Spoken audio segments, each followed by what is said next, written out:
Break के बाद एक बार फिर से आप सभी का स्वागत है सी न्यूज भारत पर। खबर साहिबगंज से है, जहां प्रखंड कार्यालय परिसर में झारखंड राज्य में अबुआ आवास में व्याप्त भ्रष्टाचार और जेएससीसी के नियुक्ति घोटाले के विरुद्ध भाजपा के बैनर तले 1 दिवसीय धरना प्रदर्शन किया गया। प्रदर्शन में राजमहल विधायक अनंत कुमार ओझा मुख्य रूप से मौजूद रहे। उन्होंने कहा, बढ़ती महंगाई, राज्य सरकार की कुव्यवस्था, अवैध पत्थर ढुलाई, अवैध बालू ढुलाई, बिजली बिल में बढ़ोतरी इन दिनों झारखंड में चरम सीमा लांघ चुकी है। राज्य की भ्रष्ट सरकार से आम जनमानस परेशान है। इस दौरान जिले से लेकर प्रखंड तक भारतीय जनता पार्टी के सैकड़ों कार्यकर्ता मौजूद रहे। इसका मुख्य उद्देश्य जो बढ़ती हुई बिजली बिल में जो बढ़ोतरी की गई है, बढ़ोतरी की गई है 25 पैसे और 50 पैसे की शहरी और ग्रामीण में, इसके लिए विशेष है। इसके उपरांत जो होल्डिंग टैक्स पे जो किया जा रहा है, बढ़ोतरी किया जा रहा है, और जो होल्डिंग टैक्स देने में थोड़ा भी लेट हो रहा है उसका खाता को फ्रीज किया जा रहा है, जो कि अनलीगल है। पहले से ही घोटाला तो यहाँ हो ही रहा था, लेकिन आम जनता से भी तुरंत ये किया जा रहा है। इससे हम लोग काफ़ी, हमारे भारतीय जनता पार्टी में नाराज़गी है और अगले चुनाव में हम इसका तोड़ जवाब देंगे और इस सरकार को जड़ से उखाड़ देंगे। जनता पार्टी के प्रदेश अध्यक्ष और प्रदेश नेतृत्व के आह्वान पर झारखंड में जेएसएससी के पेपर लीक और चतुर्दिक भ्रष्टाचार, अनाचार, अनियमितता, स्वास्थ्य विभाग, खाद्य आपूर्ति विभाग, अभियंत्रण विभाग, सभी जगह कमीशनखोरी, लूट खसोट के विरुद्ध 1 दिवसीय धरना का कार्यक्रम है। यह धरना का कार्यक्रम प्रदेश के सभी प्रखंड मुख्यालयों में किया जा रहा है और इसके माध्यम से हम देश के आम नागरिकों को इस सरकार का पोल खोल रहे हैं और उन्हें बेनकाब कर रहे हैं। आप जानते हैं, पिछले 4 साल से अधिक समय हो गए जब जेएमएम और कांग्रेस की ये सरकार चल रही है और इसने शुरू में ही कहा था कि हम इस राज्य के 5 लाख युवकों को नौकरी देंगे। अभी तक 10,000 युवकों को भी इन्होंने नौकरी नहीं दी।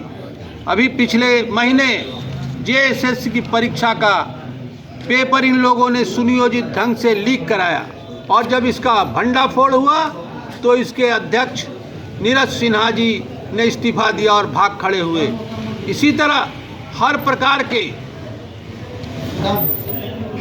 योजनाओं में ये लोग कमीशनखोरी कर रहे हैं, टेंडर को मैनेज कर रहे हैं और बालू में लूट, पत्थर में लूट और हर तरह के भ्रष्टाचार में लिप्त हैं। आपको पता है कि पिछले महीने यहाँ के मुख्यमंत्री स्वयं सेना की जमीन अवैध तरीके से खरीदने और बेचने के धंधे में लिप्त पाए गए। 8 बार उन्हें ईडी ने बुलाया लेकिन वो उपस्थित नहीं हुए। अंत में ईडी को उन्हें गिरफ्तार करने पर मजबूर होना पड़ा।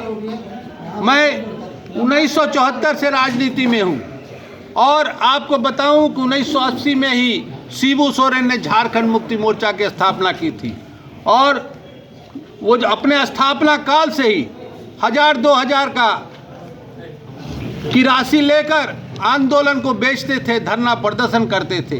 विकास उनके चरित्र में नहीं है।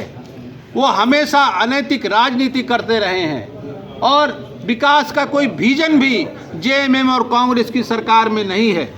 गरीब परेशान है, किसान परेशान है, मजदूर बेहाल हैं।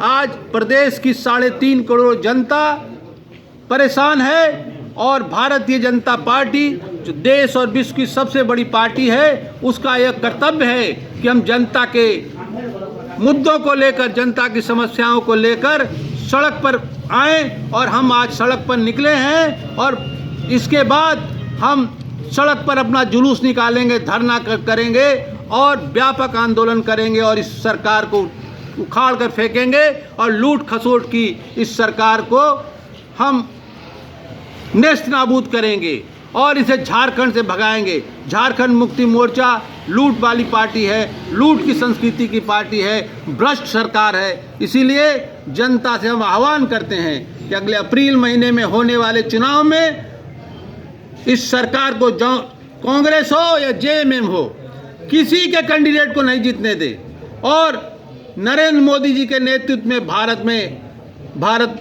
सरकार बने केंद्र में और फिर राज्य में भी दिसंबर महीने में भारतीय जनता पार्टी की सरकार बने, तब डबल इंजन की सरकार इस प्रदेश में फिर से विकास की गाड़ी को तेज गति से चलाएगी। सदन से लेकर के सड़क तक जो गरीबों की लड़ाई है, जो सरकार की राशि का बंदरबाट हो रहा है, नौजवानों के जो रोजगार के सवाल थे, जेएससीसी की परीक्षा में जो धांधली हुई है, उसकी सीबीआई जांच की मांग को लेकर के सदन से लेकर के सड़क तक पार्टी ने संघर्ष किया है। और आज उसी कड़ी में झारखंड के सभी प्रखंड मुख्यालयों में धरना प्रदर्शन आयोजित है और इसके माध्यम से सरकार को बताने का काम करे हैं कि अबुआ आवास के नाम पर जो धांधली हुआ है, जो बिचौलियागिरी हुआ है, उसको ध्वस्त करिए और गरीबों का पाई पैसा गरीबों के विकास में लौटाने का काम करिए। जेएससीसी की परीक्षा में जो भ्रष्टाचार हुआ है उसकी सीबीआई से जांच कराइए। और इसी प्रकार से बिजली के दर में ग्रामीण क्षेत्रों में बढ़ोतरी कर दिया गया है।